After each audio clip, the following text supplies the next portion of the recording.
Hello everyone. Today we are going to discuss about internet service provider. आज का हमारा topic है internet service provider.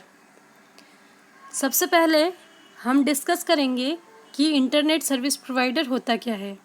एक ऐसी कंपनी जो किसी कस्टमर को इंटरनेट फैसिलिटी एक्सेस करने की परमिशन देती है वो इंटरनेट सर्विस प्रोवाइडर कहलाती है. इंटरनेट सर्विस प्रोवाइडर को इंटरनेट एक्सेस प्रोवाइडर भी कहा जाता है क्योंकि यह क्या करती है, इंटरनेट को एक्सेस करने की फैसिलिटी प्रोवाइड करवा रही है. इंटरनेट सर्विस प्रोवाइडर एक सर्विस है जो कि क्या करती है, किसी बिजनेस को, किसी कंपनी को या किसी बिजनेस में, किसी कंपनी में, किसी पर्टिकुलर पर्सन को, ऑर्गेनाइजेशन को इंटरनेट एक्सेस करने की फैसिलिटी प्रोवाइड करा रही है.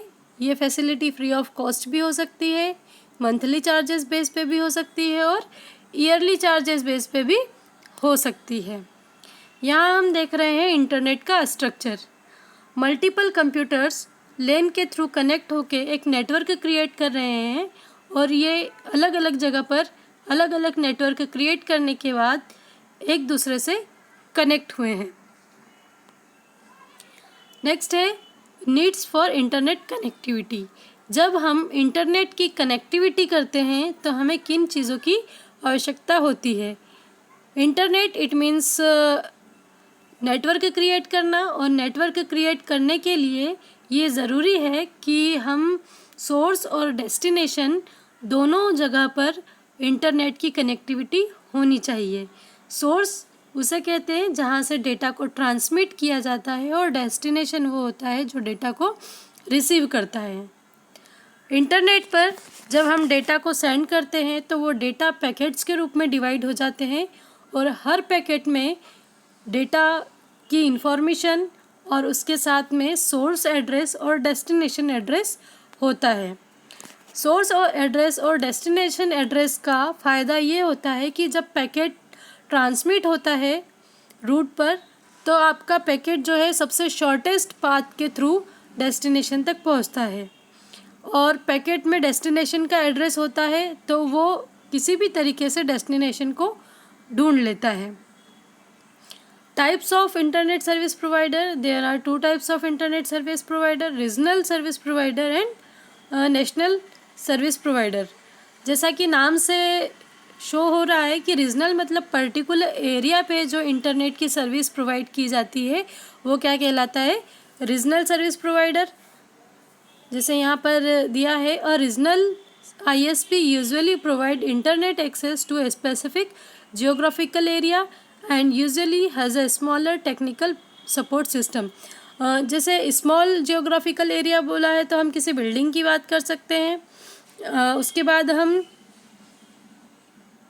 किसी छोटे से ऑर्गेनाइजेशन में रीजनल ISP का यूज़ कर सकते हैं, और क्योंकि ये बहुत छोटा होता है इसलिए support system, technical support system भी हमें ज़्यादा बड़े की नीड नहीं होती है. स्मॉल टेक्निकल सपोर्ट सिस्टम से हमारा वर्क हो जाता है. नेक्स्ट है नेशनल इंटरनेट सर्विस प्रोवाइडर. जैसा कि नाम से ही दिख रहा है कि ये नेशनल लेवल पर इंटरनेट की सर्विस प्रोवाइड करवा रहा है तो क्या कहलाता है, इंटरनेट नेशनल सर्विस प्रोवाइडर. इसमें क्योंकि यह नेशनल लेवल पर है, इसका जो एरिया है वो बहुत ज़्यादा वाइड है, इसलिए इसको मेंटेन करने के लिए बहुत लार्ज टेक्निकल सपोर्ट सिस्टम की नीड होती है. ये एग्जांपल के थ्रू हम समझ सकते हैं कि multiple local internet service provider एक साथ मिलकर रीजनल इंटरनेट सर्विस प्रोवाइडर को क्रिएट करते हैं. और इस एग्जांपल में हम देखें कि बेसिक इंटरनेट का जो आर्किटेक्चर है इसमें first of all local internet service provider connect होकर regional internet service provider create करते हैं और मल्टीपल रीजनल